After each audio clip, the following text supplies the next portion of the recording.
เป็นครั้งแรกสำหรับทางพ่อกับแม่ของทางอาเจียงเนาะเดี๋ยวก่อนอื่นสบายดีไหมเด้อเนาะแล้วก็ทางน้องๆอีกรอบนึงเนาะเฮ็ดให้เฮ็ดชวนก็มันบ่พอมันบ่ได้ดินอยู่ตำรางหมู่มันก็หมู่ได้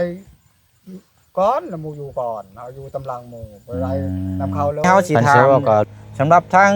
ที่ดินตัวนี้บ้านนี่อันนี้เจ้ามอบให้ทางลูกเลยบ่มอบให้ทางอาเจียงแล้วก็ทางลูกไผ่เจ้าเลยบ่แล้วก็ใต้ในไม่ย้อนให้ถ้าน้ำท่วมนี่มันขึ้นมาฮอดพี่เลยพี่น้อยแม่นบ่อาเจียงดูโอ้น้ำท่วมมันอยู่บ่ได้บัดนี้การข้ามไปมาหาสู่นี่มันมีคลองน้ำโดยแล้วก็หนึ่งมาอีกฮิตของประเพณีบ้านเฮานี่เพิ่นถือบ่นี่พี่น้องมันเป็นทางผ่านเจ้าที่เจ้าทางมีแต่ว่าเอาเดี๋ยวว่าสิ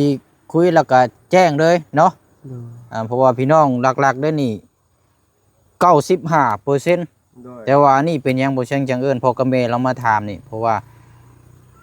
เพื่อความจะแจ้งให้พี่น้องฮู้นํกันว่าพ่อกับแม่เรานี่สิเว้าแนวทางแบบใดเชิงจะแจ้งเลยก็ได้เด้อเอาคลิปนี้เฮาได้คำตอบจากทางผู้ใหญ่แล้วก็เฮาก็สิแจ้ง FC แล้วก็แจ้งทางผู้ใหญ่ใจบุญเพราะว่าทางผู้ใหญ่นี่เพิ่นสมทบมานำบ่เชิงนี่เพิ่นว่าแล้วแต่ทางลูกสิจัดแจงแบบใดแต่ว่าขอให้เป็นเคสทางน้องเพิ่นแล้วก็ให้เป็นทางเดียวที่พี่น้อง FC เห็นดีนำเพราะฉะนั้น90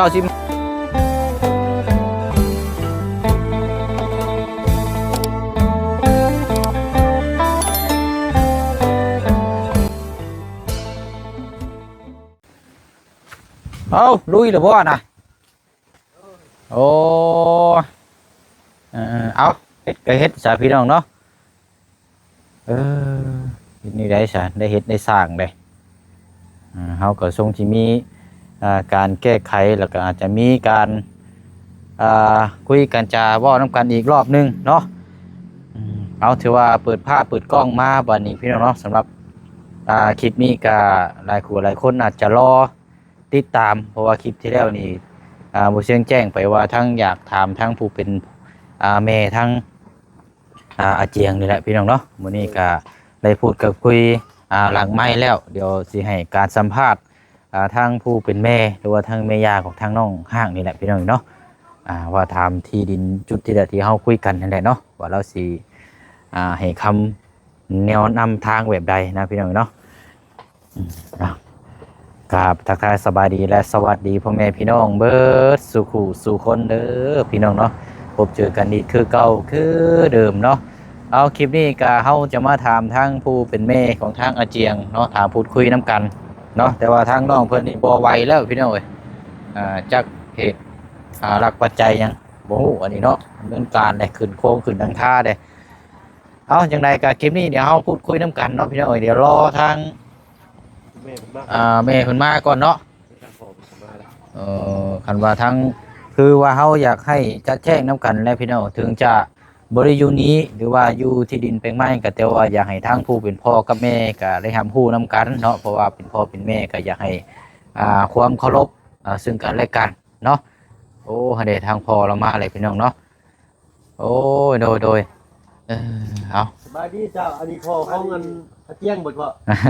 นั่นแหละเจ้าโอ้โดยใช้อันทางแม่เราอยู่ใช้จ้ะทางแม่มาแล้วบ่โอ้ได้มากันครบเลยมาบัดนี้มาไปกระตู้พุ่นแล้วไปเดี๋ยวไปอันพอดีที่มื้อนี้พี่น้อยเนาะได้ขึ้นมาพอดีโดยอันนี้ทางพ่ออาเจียงพี่น้องเนาะเดี๋ยวเฮาพูดคุยน้ำกันไปเดี๋ยวข้ามพี่ก็ได้เนาะโอ้ปลูกยังอันนี้เนาะคือนั่นแท้นี่ไปแม่ย่างกับรถเจ้าย่างกับรถไป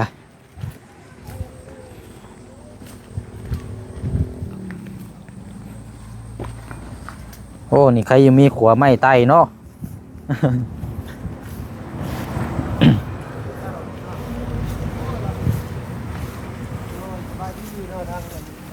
ห้างน้อง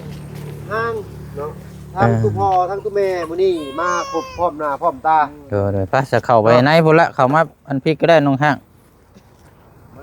ได้ป่ะโอ้โดยเอาซะอันเดี๋ยวจัดแจงจังน้อยก่อนพี่น้องเนาะใช้น้องห้างมันเข้ามาบ่ได้บ่ล่ะติดบ่โอ้ยเอาบ่มีเตียงเนาะ อันนี้อัน อาเจียงมาพี่ก็ได้ถ่ายเนี่ยมาหมกกลางพี่มาอยู่มุม กลา พี่ งนี่ก็ได้มาไม้คนละตู้นี่เนาะเอาอันทั้งบ่เจียงเขาอนุญาตติดไม้นี่ล่ะปึ๊บเดี๋ยวอ่ะเบิ่งได้ไหมเด้อ เว้าลูกเอ้ย ป๋ามันยังสิบ่ฮู้ว่า เว้าบ่เป็นหยังเด้อครับว่าเชียงเพิ่นจัด ใช้ การ อัน เลยเนาะ เห็นคักอยู่ว่าเฮา คักแล้ว เพราะว่ามันใกล้สิค่ำมืดเด้เนาะมันสิลมหนาวๆเอาพี่น้องเนาะตอนนี้ก็ได้เปิดภาพมาก็ได้พบเจอเป็นครั้งแรกสำหรับทางพ่อกับแม่ของทางอาเจียงเนาะเดี๋ยวก่อนอื่นสบายดีไหมเด้อเนาะ เอ้ย กระทั่งน้องๆอีกรอบนึงเนาะ อันลูกละเจ้าอันเอาลูกจะนอนเด้อเวลาลูกจะกินนมพยายามเอานอนกินเพราะว่าเพิ่นอยากรับแล้วเนาะทางป้าลุงเพิ่นเนี่ยนำมาอยู่ แม่ อันนี้เอาให้นอนนั่งกินอีกชั้นนั่นเพิ่นจะปวดหลังพี่หน่อยเนาะ กดหลังสันกลางเอานอนเนาะ เอานอนต้องเอานอนเด้เนาะ เดี๋ยว ทำเพิ่นอยากนอนช่วยๆอยู่ เอาเดี๋ยวค่อยเห็นหูเอาเนาะ โดยเอามาเข้าเรื่องกันเลยดีกว่า โอเคก่อนอื่นเนาะพอดีว่าทางเฮากับเป็นที่สะพานบุญที่ช่วยเดือหลายเคสหลายครอบครัวมาเนาะเมื่อนี้ก็ได้มาพบมาเจอครั้งแรกทั้งน้องห้างก็ได้ว่าดีตนสงสารเนาะแต่ว่าอยากถามทั้งอันผู้เป็นแม่คร่าวๆจักหน่อยก็ได้เนาะว่าเนื้อหาตั้งแต่เริ่มต้นนี่เล็กๆน้อยๆนี่มันเกิดจากสาเหตุหยังนะแม่แต่ว่าทางเฮานี่จะซอยทั้งน้องๆเพิ่นนะ โดย แต่มาพันบูเอานะบูความแต่พอเอากันในนี้ประมาณว่าเสียอึดดินเฮ็ดนี่ละอึดเรือนเฮ็ดนี่ละดินก็บ่มีชำพามือก็บ่ได้เลยแล้วอยู่ภายอยู่มันล่ะรับจ้างเขาล่ะหาภายหามันพ่อแม่นี่ว่าคนได้ก็เลี้ยงก็ได้ป้อนข้าวป้อนน้ำก็ดีคันบ่ได้ป้อนก็ให้สบายเขาก็เอากับพ่อแม่ก็หาเองอย่างนั้นนะครับเพิ่นอยู่กลาง โดย บ่ได้ผิดหยังดอกแต่ย้อนทุกข์ย้อนยากนี่ล่ะ ย้อนอาหารการกินบ่เพียงพอเนาะกันสิเว้ากัน กันกินกันอยู่เนี่ยนั่นพอเว้านั้น โดย ทองดินเฮ็ดให้เฮ็ดชวนก็มันบ่พอมันบ่ได้ดินอยู่ตำรางหมู่มันก็หมู่ได้ก่อนแล้วหมู่อยู่ก่อนเอาอยู่ตำรางหมู่บ่ได้นำเขาเลย คันสิเว้าก็ลูกกกคันสิเว้าก็ลูกกกผู้ใหญ่ต้องได้อยู่ที่ดินก่อนนะแล้วบัดนี้ทางอาเจียงนี่เป็นผู้ล่าเนี่ยก็ได้ที่ดินน่ะบ่มีเนาะ บ่มีโดย บัดนี้อันที่ทั้งเจ้าว่าอันคือให้ทางน้องห้างเมื่อบ้านนั่นคือแบบใดนี่นะแม่ เอา รัก ไป ไปบางกา เอาเจ้าอธิบายบ่ hàng แม่ là จัง chu đòn cần đuôi rồi cũng mới cái to tao cần đuôi โดย lùi con ọt mi yar lùi ọt mi yar nè cứ tràng rồi เฮ็ดยันอยู่ให้กลางนั่นละบ่มีดินเฮ็ดนี่ละแม่ว่านั้น ดินเฮ็ดมีชวนเฮ็ดนี่ก็ บ่มันว่าคืออันเจ้านั่นให้ลูกไผ่เมื่อแบบใดหั่นนะอาเจียงอันคำที่ว่าให้เมื่อบ้านก่อนหน้าหั่นนะ cái lùi cả hàng chu แปลว่าไล่ลูกเมื่อแท้บ่นะหรือว่า ไป บ่ได้ไล่หรือว่าเนื้อหานี่คืออยากให้แยกขึ้นต่างซื่อๆบ่แบบใดหั่นนะ เมื่อแท้เมื่อจริงแท้ cứ ọt mi yar แต่ย้อนเว้าย้อนบ่มีดินเฮ็ดนี่แหละแต่ลูกเฮ็ดก็บ่มีดินเฮ็ดเนี่ยแต่เพิ่นเมื่อนานๆน่ะมีดินเฮ็ดบ่มีเรือนชิด สาเหตุที่ว่าน้องห้างเพิ่นเมื่อนี่บ่ได้พิษบ่ได้ให้เพิ่นบอก บ่ได้ผิดบ่ได้หยังย้อนได้บ่ได้ดินเฮ็ดนี่แหละบ่เพียงพอนั่นแหละหากินอยู่ในเรือนก็บ่เพียงพอเอาพ่อเมียเนี่ยก็ช่วยกับแม่เนี่ยกับพ่อกับแม่นี่ก็มันบ่เพียงพอจักจะหาหยังนะนั้นแหละบ่ผิดหยังดอก สรุปแล้วก็คืออันคือจะเว้ากับปู่ย่านี่อย่าให้แยกเฮือนต่างเนาะ โดย บัดนี้เนี่ยจะออกมาแล้วบ่มีเฮือนแล้วก็เลยเอาลูกเมื่อบ้าน đôi โดยเอาซะเนาะพี่น้องเอาประมาณสำนี้ก่อนบัดนี้เฮาสิถามสำหรับทางที่ดินตัวนี้บาดนี้อันนี้เจ้ามอบให้ทางลูกเลยบ่ โดย มอบให้ทั้งอาเจียงแล้วก็ทั้งลูกไผ่เจ้าเลยบ่ แล้วก็ใต้ในไม่ย้อนให้เลื่อนดู ให้เลยแล้วคันดูหายเล อื ย ม อยู่กลางก็ดีใจแล้วให้บ่ดูเลย แต่ว่าถ้าอนาคตบัดปลูกสร้างไปแล้วว่าถ้าเทื่อเป็นนั่นเป็นนี่มานี่สิบ่ไล่ลูกเต้าบ่แบบเทื่อบ่พอใจหรือว่าบ่ใจให้จะหยังแบบนี้นะบ่ พอหาย บ่ให้บ่ ดีใจแล้วแล้วก็จะให้แล้วก็ได้ดีใจ โดย ให้นี่ก็คือให้เพิ่นเลยเป็นบอกว่า นั่นแหละเลย ย้อนไปกี้ย้อน อืม ย้อนอาดแม่จิจังย้อน นี่นั่นแต่ว่าจะให้กายมือนั่นบ่อายดอกแต่ให้เพิ่นอยู่หันสบายเพิ่นเองนั่นแล้ว อืม บ่ใช่ไปขายให้ได้เงินได้ชาติได้ให้เพิ่น5แล้วก็บ่ให้ขายอันอื่น คือให้อยู่เนาะให้อยู่ปลูกสร้างอยู่นี้เนาะสร้างครอบครัวอยู่นี่ โดย โอ้โดยอันเจ้าฮักลูกไผ่อยู่บ่แม่เจ้าฮักลูกไผ่อยู่บ่ แพงอยู่บ่ลูก แพงอยู่บ่ ลูกไผ่ แพงอยู่บ่แพงอยู่บ่ เออเออ ติดลูกลอยแหละนี่ เออ พุ่นลูกลอย แต่ว่าทั้งแม่เราบอกคำเล่าบ่ค่อยฟังบ่ค่อยนี่เนาะ เล่าบ่ได้เลย เรา เนาะ บ่ได้ ๆ ได้เป็นบางคำบางตอน ทางผู้อันเป็นผัวเนาะชื่ออาเจียงอายุ18ปีพี่หน่อยเนาะเศร้าแล้วบ่น้องเป็นไข้เป็นไอเป็นหวัดนะ กะสิเศร้า เริ่มอันนั้นแล้วมื้อเช้านี่มายังมีแต่บาดแผลเต็มอยู่เนาะเราแกะออกเลย แล้วจนติดถอดสติ๊กเกอร์เลยบาดนี้ลุยงานแล้วพี่หน่อยเนาะ เลยอันนี้เจ้าปลูกเริ่มปลูกเองเลยบ่นี่ โดย หรือว่ามีฝีมือได้เราก็ได้เฮ็ดกระต๊อบน้อยก็ได้เลยพี่หน่อยเนาะ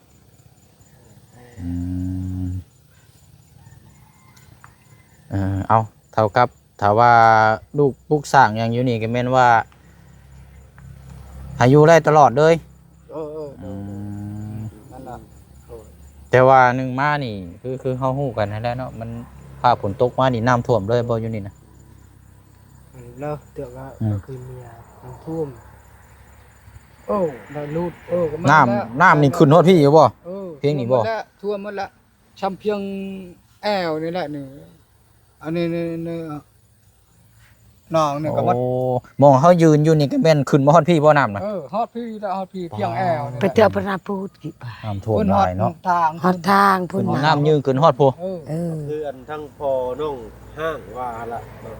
อยู่ได้แต่ยามแรง อยู่ได้แต่ยามแรง ได้เดี๋ยวนี้ ยามพ้นนั่นแหละคันยามแรงได้ โอ้อยู่ได้อยู่บ่สระก็อยู่ได้อยู่บ่ นั่นแล้ว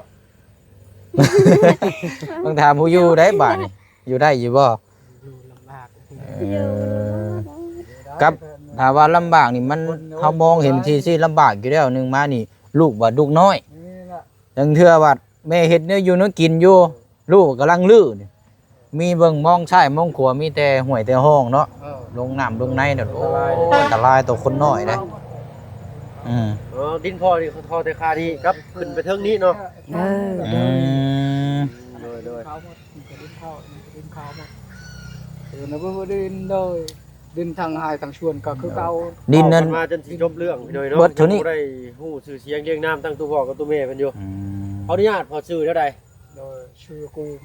กุม สุกุม โดย อากุม อ๋อกุม ตั้งตัวแม่ได้ชื่อได้ไหม อะไร อะไร โดย ชื่ออะไร อะไรพาลุย อืม เนาะ อืม ขอโทษขออภัยพี่หน่อยเนาะ โดย อะไร เอา กับอากุ เนาะ ม นั่นแหละเนาะก็ถือว่าทางพ่อกับแม่เห็นดีนำเบ่เลยเนาะ ดี เห็นดีนำ โดย เพราะว่าเฮาอย่าเอิ้นมากกับเพราะว่าเพื่อความโปร่งใสแน่แล้วก็พี่น้อง FC เพิ่นอยากพบเห็นว่าหน้าตานี่เป็นแบบใดหั้นนะ โดย มื้อนี้ก็อันนี้แหละพี่น้องเนาะอันนี้ทั้งแม่ของทั้งอาเจียง หรือว่าเป็นแม่ย่านี่แหละทั้งน้องห้างนี่แหละ อันนี้ก็ผู้เป็นพ่อเนาะ เป็นปู่กับย่าว่าซั่นซะ ผู้กับย่า ดูกำยาว อืม อันร้านนี่แพงอยู่บ่ โอ้แป้งดอกร้านชายหรือว่าเป็นยิงกับแป้งนั่นล่ะ เด้อเนาะเพิ่นก็แพงลูกแพงร้านนั่นแหละพี่หน่อยเนาะแต่ว่าสิบ่เข้าใจ แพงล้านก็ว่าลูก น้อยหนึงว่าซั่นซะเนาะทางนอกเพิ่นก็เลย โดย เมื่อกลับบ้านกลับช่องว่าซั่นซะเนาะจังได๋ก็ตามแต่พี่น้อยเนาะเด็กน้อยตาดำๆถ้าเกิดมาได้6เดือนก็น่าสงสารติดตามเบิ่งนำกันพี่น้อยเนาะ เจ้าว่าได้สบายเสียง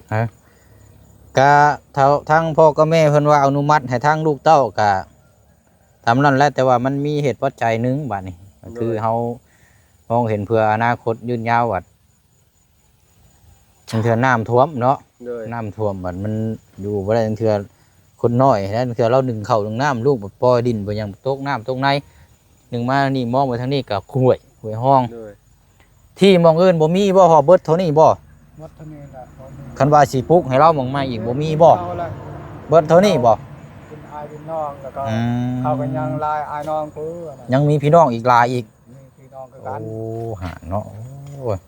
พี่น้องยังหลายผู้สิปลูกเรือนชาตินี่ก็บ่แม่นง่าย เขาบ่ได้ให้ดอกนั่นดินก็มีอายน้องคือกันปลูก อื ดาน ม อันเด้อเบิ่งเขาปลูกหลักนนกระไดน่ะก็ดินเข้าท่านไอ้ เออ คนนั้นจะไปอยู่เบิ่งแค่ติดกับห้วยตัวนี้แหละห้องตัวนี้ มันนี่ชุดก่อนเนี่ยนำท่วมมันก็จะเพ่ไปเท้าลักเชาเพิ่นเป็นยูเอาเหมือนยันมันลมนั่น อ่า อันลมนั่นก็เฮ็ดอันนั้นรัฐบาลเฮ็ดให้ละล่ามันเชียร์อย่างมันมีเงินจับ แต่ว่าดินนั้นเบิดซำนี้แล้วดินเจ้าน่ะเนาะ บ่มีแล้วเนาะ โดย ถ้ามอบให้ลูกเต้าแล้วก็ทางลูกทั้งพ่อแม่ยินยอมแล้วก็ตามนั้นแหละพี่น้องเอ้ยเนาะเดี๋ยวเฮาก็จังสิพูดคุยนํกันอีกเทื่อนึงบัดนี้สิหาแนวทางเอาแบบใดครับว่าได้พี่น้องครอบครัวก็หลายคนนั่นนี่จ้ะเนาะลูกเต้าน้องทางอาเจียงนี่ก็ยังมีอีกคนหนึงอยู่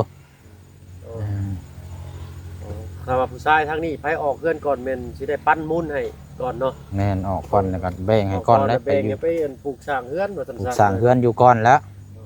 หมออยู่สุดท้ายนี่ก็บ่ได้อยู่แล้วมาปลุก อยู่หิมหนองชะไปสิแล้คันว่านั่นก็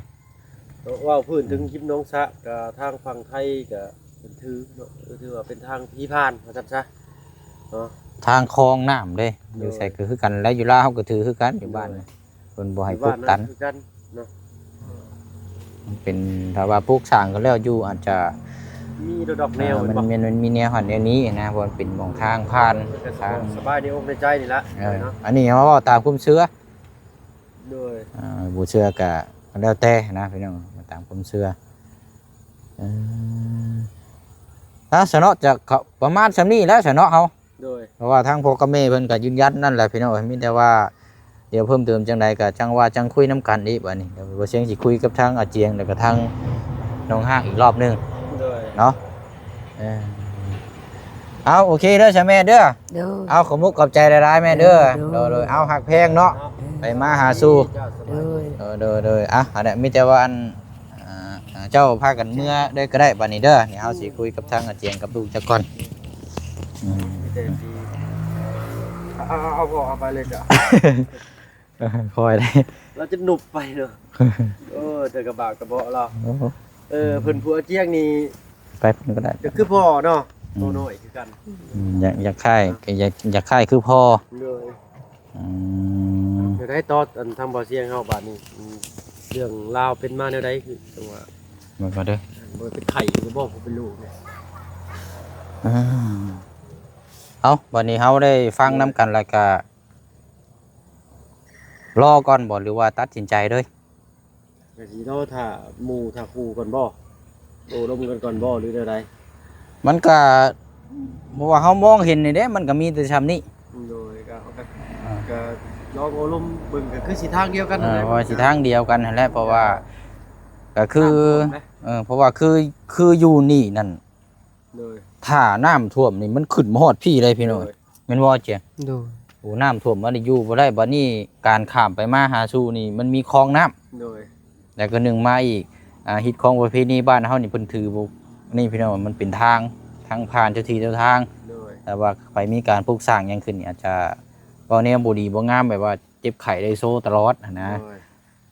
เอ้าก็คือสิเป็นไปได้ยากบ่อนปลูกสร้างบ้านอยู่บ่อนนี้เนาะคันเว้าเรื่องยอดนี่ได้ว่าสมมุติว่าไปหาที่ทางบ่อื่นในชาวบ้านเชียงทางเท่าไรแล้ว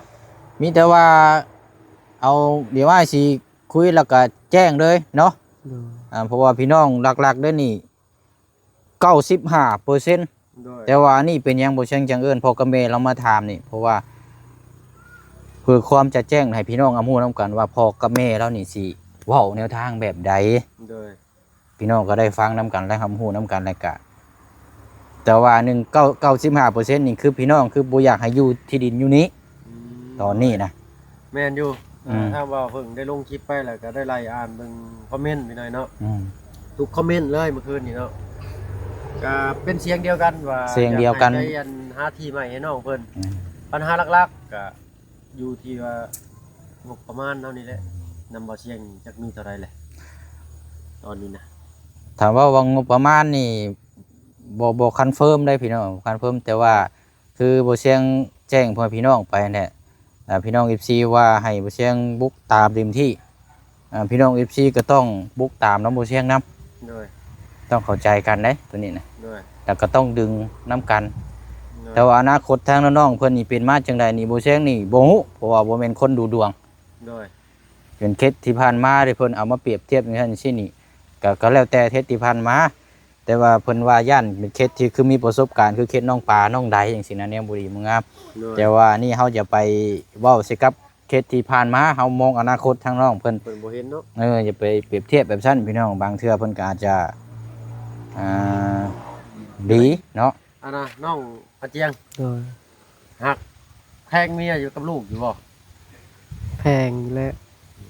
เนาะ อืม ถามอีกทีตอนนี้ก็ตอบได้พี่น้องนะภายข้างหน้าเฮาก็บ่ฮู้เนาะสิดีไปหน้าหรือว่าสิละรวมไปหน้าก็บ่ฮู้คือกันพี่น้อยเนาะ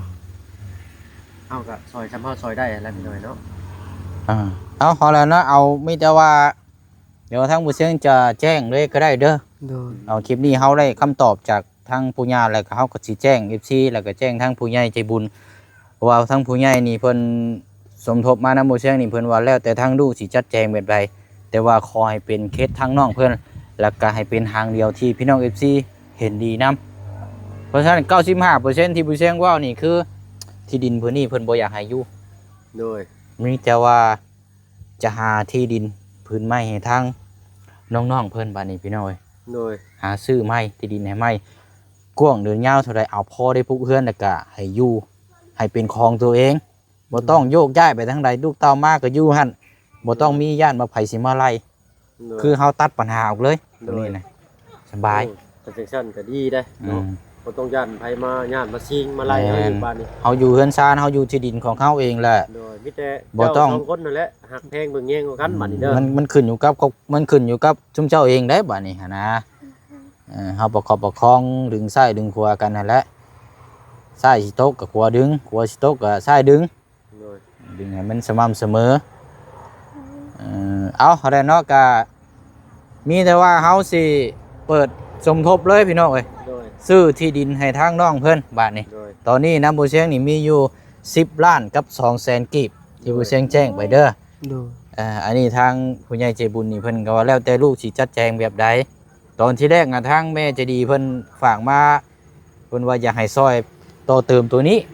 แต่ว่าออกแนวทางนี่พี่น้องว่าบ่เห็นดีน้ำลายแล้วก็มาพังเบิ่งอธิบายเพื่อหมองอยู่หมองเช้านี่น้ำฟ้าฝนตกมานี่ยามมันลำบากแต่ก็ลูกน้อยนี่แหละเพื่อยันมันตกน้ำตรงในมาเดี๋ยวนี้บ่ดีบ่งามหรอกมันสิลำบากเพราะว่าเฮาต้องมองอนาคตเด้ โดย อันนั้นก็เลยว่าตามนั่นแหละสบายนี้พี่น้องเนาะเฮาสิหาที่ดินในทางน้องเพิ่น โดย แล้วก็สิมีเดี๋ยวสิมีทีมงานเดี๋ยวเขาเข้ามาสนับบุญเวียนไทยทำอัปเดตเบิ่งน้ำกันนั่นแหละพี่น้องเนาะ ออกมานี่แหละ อืม มาสุกยู่ซุมเจ้าให้ แม่น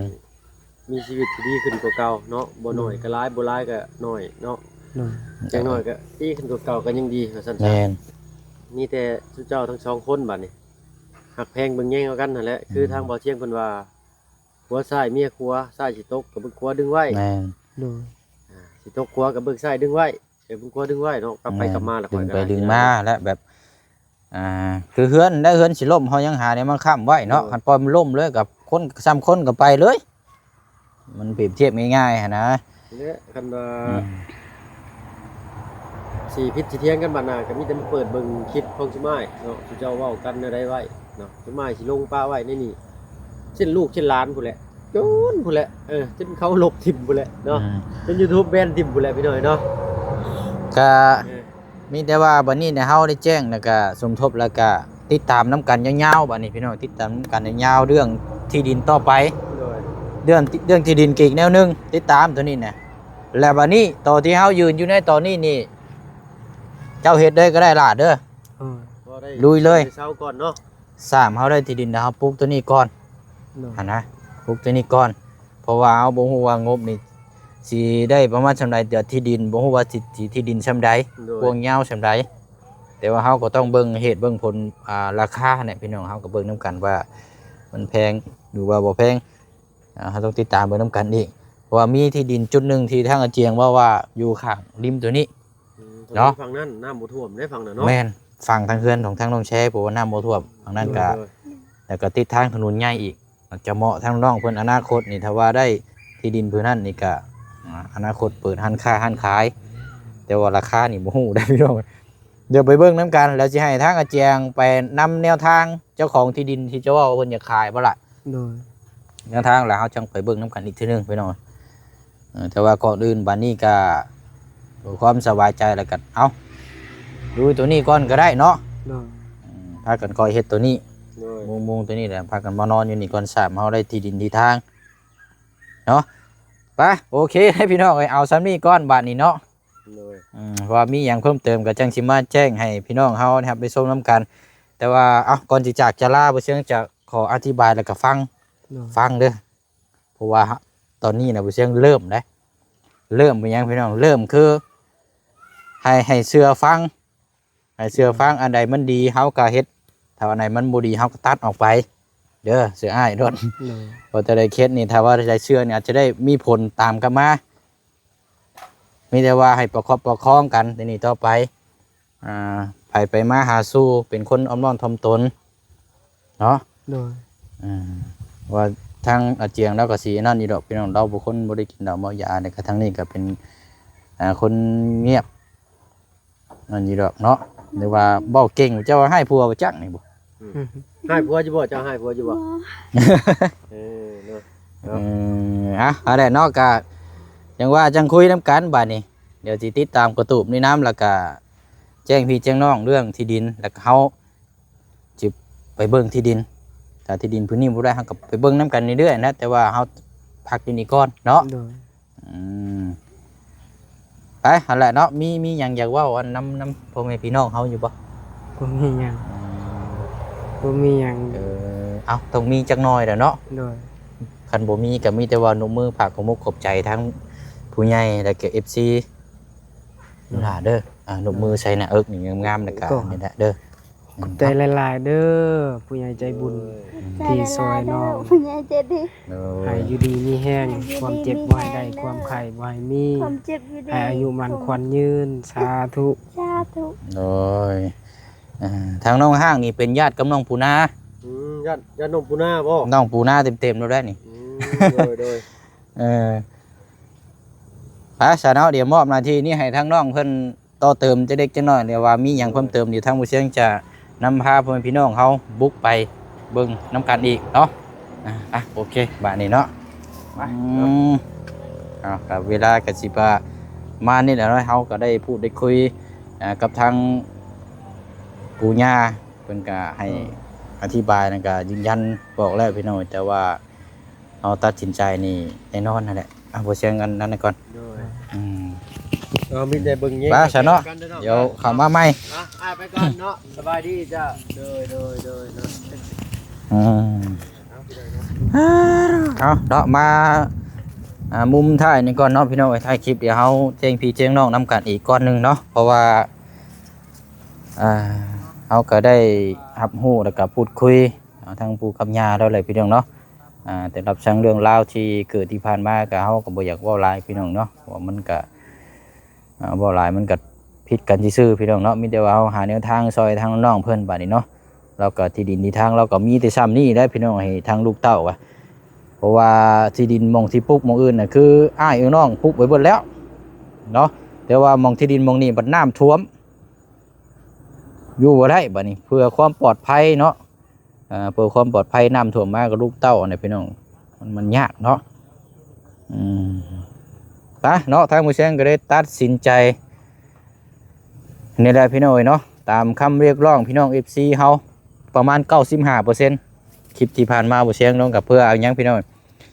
คือเฮาฮู้กันนั่นแหละพี่น้องถึงเราจะตัดสินใจว่าเอ้าเรามอบให้ลูกเต้าอยู่นี่ก็ตามพี่น้องแต่เรายังมีน้องเราอยู่มีลูกเราอีกอยู่ได้คนหนึง